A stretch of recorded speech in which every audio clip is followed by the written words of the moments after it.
Hello everybody and welcome back to my channel. We're going to be doing the F1 predictions for Hungary, which is the last race before the summer break. And during the summer break, I'll be doing a really long breakdown. We're going to be doing the Destiny Matrix switches, just sort of a recap of what's happening, some predictions for the rest of the year. Going to be doing some solo returns for some of the drivers as well to see sort of their next year, and also some transits that I think are going to be really interesting. So let's reflect on the last race. So I'm always pretty honest about saying when I get things right, when I get things wrong. Of course, I bloody hate to be wrong because I'm a Sagittarius. But I think it was a bit hit or miss this time. And again, I always want to say this because it's worth repeating that I'm sort of the only person doing this. Like, there has been people who have done drivers charts, but I'm the only person that's sort of weekly looking at the charts and doing these predictions. Therefore, there's no handbook. Right, there's no handbook where it's like, oh, it's written down that whenever you have this transit, this thing happens in a race. I'm really just sort of doing my own interpretation of my own predictions and collecting data and saying this works and this doesn't. So if I'm wrong, okay, I'm wrong, but it's also good to say that didn't work, what did? Let's start with Charles. So I talked about how I really loved his chart in Silverstone, and of course he won. I then said I really didn't like his chart for Belgium, but actually he did really well. He got P2. So I do want to break that down. What I was correct about was the aggression, the wheel-to-wheel contact with Oscar Piastri. He caused Piastri damage. I said that there was a lot of aggression in that race, in which there might be something that just feels he's just doing too much. And you know, when I was watching the race, I was listening to some commentary in the background, and you know, these guys were like, oh, that's so unnecessary and really aggressive. He just didn't need to do it, way too defensive. And that's sort of what I was hinting at. And again, sometimes you don't really know how it translates. You get this feeling, but you're like, how do I put it into words and be super accurate with it? And then of course I also mentioned briefly in my last video, which is easily sort of forgotten, that one of the data collection points I found is that whenever there is something trining Uranus for Charles, he tends to have like unexpected luck. And I did put that there was going to be some unexpected energy. Now, obviously he gets P2 and does quite well, but I think you could also argue he was incredibly lucky in that race. You know, in my opinion, this is just my opinion, I think he should have got a penalty any day of the week, right, for the Piastri incident. And I think that he got very lucky with the VSC pit stop as well. So there's just a lot of luck in the air. And often when you get moon trine Uranus, you do have something quite lucky, because it just feels like, oh my God, I didn't expect that. And I don't think anybody probably expected him to do so well. But I did exactly see that aggression. I thought it might be a little bit more volatile than it was. And, you know, Charles can be quite defensive, so it's not really something that's like not logical. But yes, I would say I was wrong about saying his chart was horrific. But again, it's also my personal opinion. But I think I was right about the wheel-to-wheel aggression, which I said quite specifically he would have quite intense wheel-to-wheel with someone, which he did with Oscar Piastri.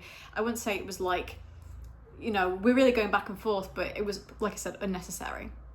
So I think for that, sort of yes and no, very hit and miss. Lewis, I was trying to be so honest about that chart because there were squares all over the shop, and whenever there is, lots of penalties, lots of restrictions, things just in the way.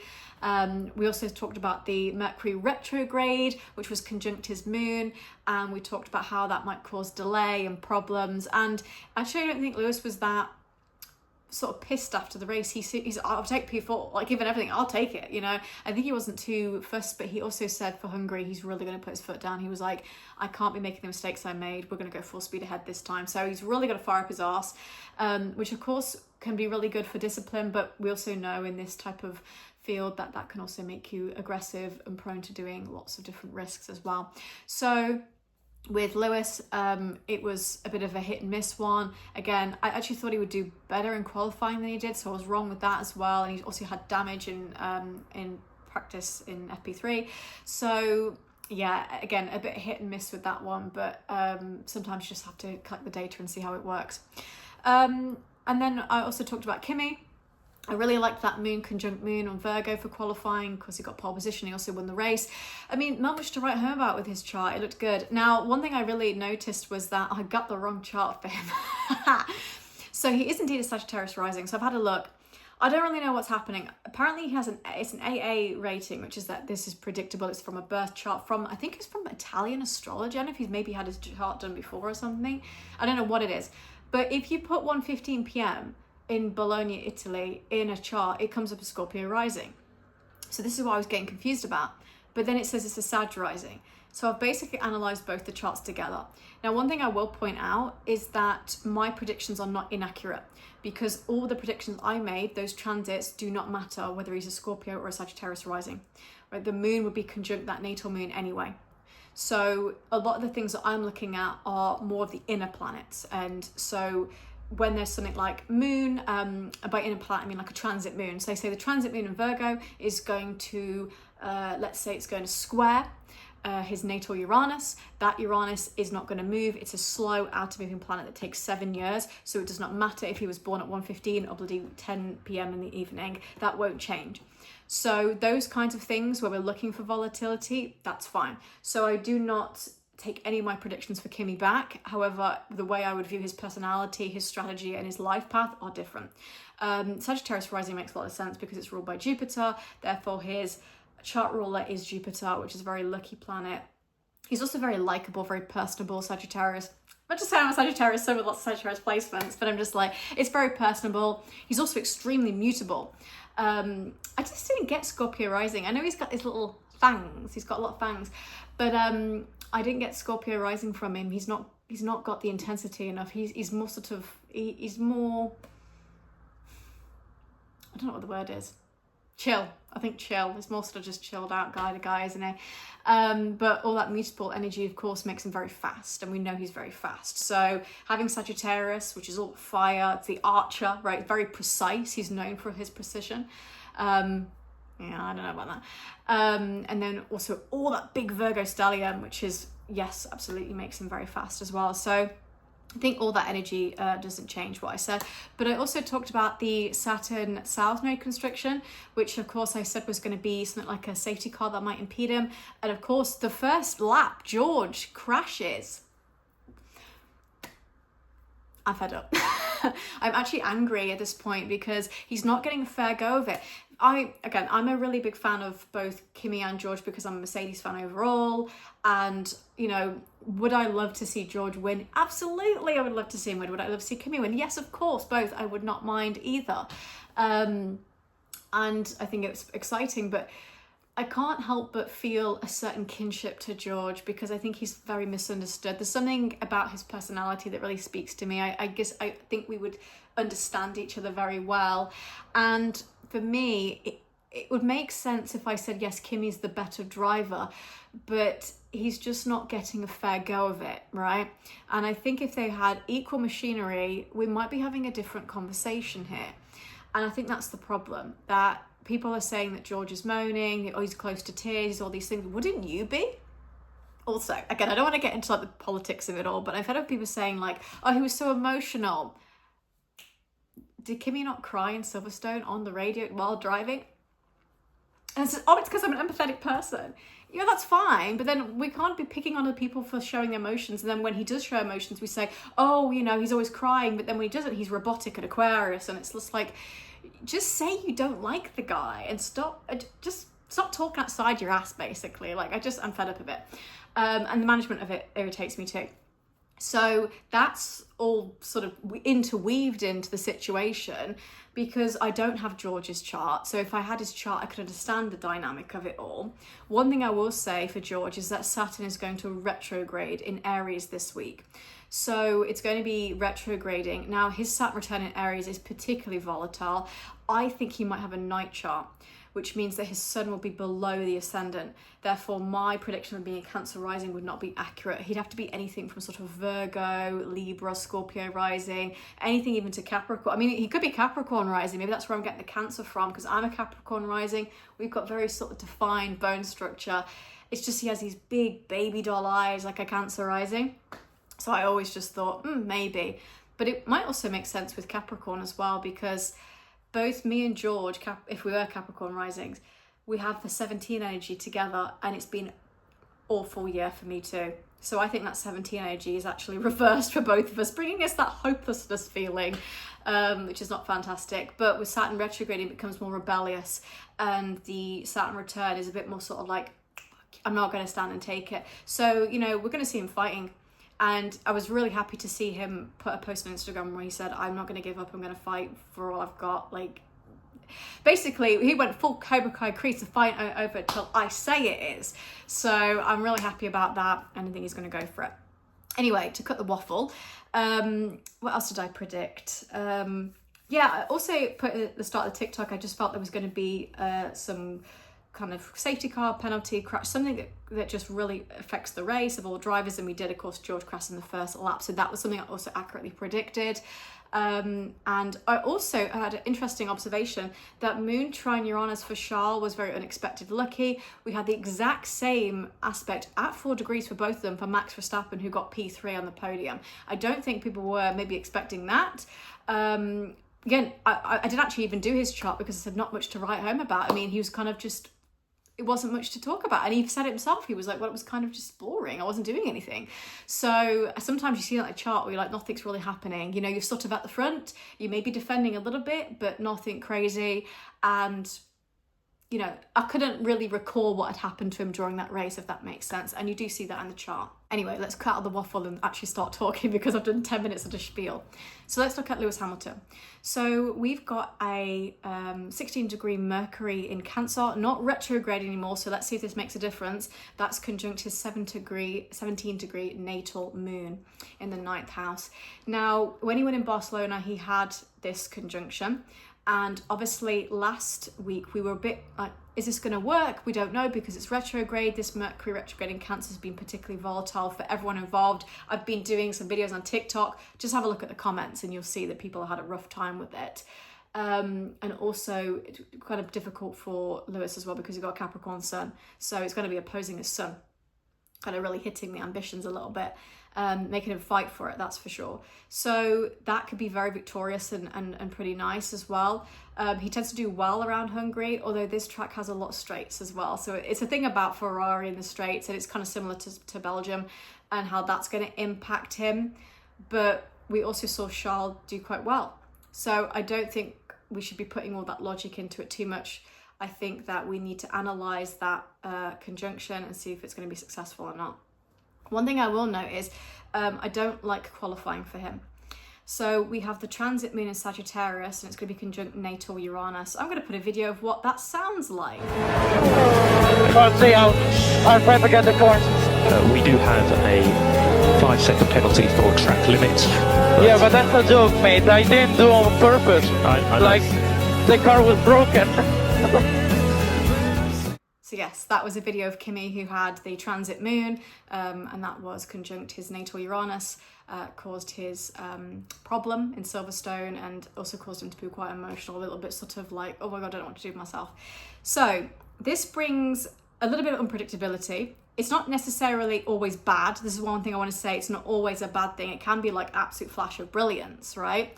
What I will say is though, that let's look at the pros and cons. Let's just break it down. So the pros would be that it's like, I'm in a complete just tunnel vision state. Like I know what I'm doing. I'm fantastic. You know, it's unexpected. You're sort of catching a sudden sort of wind or something, or you're reacting to someone ahead, or your driving style is a little bit more bold. Like I said, Lewis is saying that he's really going to be flat out this week. So really going for it. I mean, again, Sagittarius is all about seeing the bigger picture. And again, it's very speedy. So we're really going for it. It's the archer that just goes for it.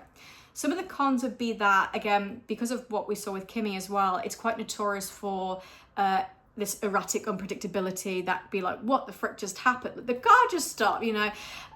It can also be like an impulsive type of energy as well, making a sort of snap decision that you don't really want to do. I think in qualifying, we don't really need to look at the strategy too much, so it's not a worry. My point here is that it can be frustration and just a lot of unpredictability. I think that the problem with that sort of energy is that it's also going to square Mars in Gemini, and that causes tension. So I'm really not sure about that for him for qualifying. I daren't say that I think he would even be that good, you know. I think it's just a little bit unpredictable. I'm happy to be proven wrong, and it ends up being that he's absolutely fantastic, and it's the brilliance thing. Again, it's trying to see how it's going to play out for him. I just really need to see what that Mercury conjunct moon's going to do when it's not retrograde, and then I can start to sort of understand, okay, this is what happens for you.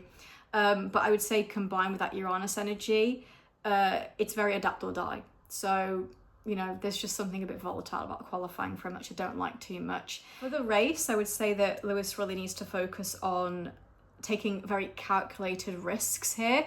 I think he does need to take a few risks, and I think actually will be good for him.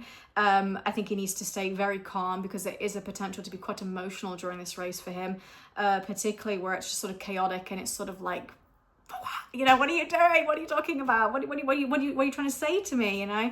And I think he might actually try to overtake quite a bit. He's really going to be in the mix. There's not going to be a time when he's just going to be sort of like taking his foot off the gas, you know, quite literally. He's really going to have to adapt. And it's, you know, I really see like a vision in my mind of him sort of like on the top of a building with like looking through like a panoramic scope or something and like seeing how everything is working. He's just super detail orientated in this race.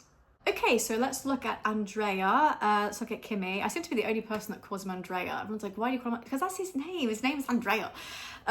So we've got transit moon in Sagittarius conjunct natal Pluto. This is extreme obsession. This is very, my feelings are amplified. I'm going for victory. It's super tunnel vision, very laser sharp. I mean, him and Lewis feel like they're going to be like, not together, but both have a similar mentality. And it's very, I'm going to do this all or nothing, right? And you're going to be on the spaceship with me or you're not. And so it does feel very obsessive. It feels like he's overdriving the car, but often I think with Kimi he does. He just sort of, you know, sometimes I can imagine him putting his foot through the bottom of the car and running if he has to. And it was really interesting. I saw this video the other day that was talking about the testing times before he went to F1. And they said they were so shocked by the telemetry and the data because it proved that he was going faster than the car could possibly go. Like, he's just super fast. And I think when you've got someone who's a very fast driver and has been proven to do that with a car that's like a rocket ship, it's hard. And this is the problem with the races now, is that it doesn't matter if Charles is at front or Lewis or Max. He's just going to catch up. The only person that could really beat him is George, right? It's kind of like the only person that could beat you is someone from your own family type of thing. So it's quite a struggle for other people to deal with that. But I would also say that he is pushing tyres too much. He needs to make sure that he's looking after his tyres, especially because it seems like with this chart, he might struggle with grip. When he's trying to dominate, it's just like, I could just imagine being like, there's just not much grip. Also I wanted to mention about his South Node Saturn constriction from the last race. That also manifests as him getting a warning for track limits, which he does a lot. So that can sometimes be the constriction. It doesn't always have to be like a safety car. I think he has got probably a bit of frustration that the car is probably not set up in the way he would like it to be 100%. There might be some things that are not quite right with it. So it's not like, oh, that was a perfect performance. I think he'd probably be okay with the car. But yeah, there's a little bit of a more emotional thing. And I think he's also probably got this weight on his shoulders now, because at the start of the season, he was like, oh yeah, it's cool. I'm just chilling. And now it's like, I might actually win this thing, right? So obviously you get a bit more pressure. And for Kimi, he's, like I said, he's quite an emotional guy. You know, he seems to be a person that feels his feelings a lot, and you know, he's not afraid to have a cry if he wants to have a cry. So he needs to manage energy on track quite well and regulate his emotions. That's something that really needs to be a consistent thing for him. So yes, there's some sort of energy there. I would say he's got more advantage in qualifying for sure, especially because Lewis has too much unpredictability there. And it just feels like mastery. Like, I know what I'm doing, but again, just needs to manage tire degradation and also I would say braking as well. Also for the race, we've got the moon trine sun. So we've got Capricorn moon trining his Virgo sun. And this is going to be very early stage degrees, so super potent, really strong foundational stability as well. So this is like not, this is quite predictable. This is like, you can bet on this kind of person. Emotional control is better here. Nerves are not as bad, but so you're not really likely to be like, oh my God, inside the car. It's very technical, it's very precise with that trine to Virgo particularly, and also very consistent. And I would also say the word that comes up to me for it when it comes to like data and competition is just very meticulous, you know, really knowing what you're doing. And, you know, just, again, with his chart, no matter what, it just seems like it's not a breeze. Like the only chart reading I didn't like too much was the Silverstone one for the moon on top of Uranus. But everything else, I'm like, yeah, I can see he's hungry for it. He wants it. He's pushing it. But yeah, there's some nice elements here. I like it more than others. Okay, so let's look at Charles. I mean, not much to write home about with this one. I feel like I'm fobbing you guys off, but I'm like, eh. So for qualifying, we've got the transit moon in Sagittarius. It's going to be conjunct his natal Mars, a 6 degree separating, so not really close, not where I'm like, oh my God. But that can cause a bit of frustration, particularly with mechanical limitations, which is not hard for Ferrari, is it? But we do also have the transit moon trining Saturn as well, which is, you know, pushing past limitation again. I have a big feeling that outside of the race, like after the race, he's just really freaking exhausted. I feel like he's tired this week. I think he'll feel tired. Maybe it comes through as fatigue, emotional draining. It's just sort of like, oh, for God's sake. I think maybe ready for a break, ready for that summer break, but he's not coming through with bursts of energy in this particular energy for qualifying. Now, is there anything trining that natal Uranus? Well, obviously we've got 4 degree transit Uranus trining natal Uranus, but that doesn't count. I'm looking at inner planets. I'm talking like a luminary like the moon, sun, or particularly Venus. And at the moment, we don't have that. So I would be intrigued to see if that makes a difference. In fact, Jupiter and the sun are going to be opposite his natal Uranus. Now, Jupiter is all about excess and Uranus is all about unpredictability. So it's unexpected success. Again, it feels more positive. I don't really get negative vibes other than just feeling a bit tired and fed up. So it could be some unexpected success, because if we go back in time to the race, we had Jupiter at 4 degrees exactly opposite Uranus at 4 degrees. So again, something really positive, opposite. Because again, things are opposite or square Jupiter, not necessarily bad, they're excess, they're sometimes like unexpected. So again, that's unexpected luck. When you've got it so close to the sun as well in Leo, it could be unexpected positivity for him again. Just feeling tired is all. So that's the sort of emotional tracker for my predictions. So, God, we're at half an hour. I feel like I've really ranted in this video and I probably shouldn't have, but I get quite excited doing these. I was like, I don't think I'm going to do these past the summer because people were pissing me off. But I might do, because it's data collection, and sometimes I'm like, I'm really on it with certain transits and I want to look at it. Also, I'm considering compiling all this data into like a book or something and showing people how to use it, because again, there is no handbook for this. Like, you have to understand car racing to be able to do it. Like, I've seen so many videos being like, oh, is Kimi Antonelli a red or a green flag? He could be a purple flag for all like it. I don't care about that shit. Like, I'm just like, I don't care, right?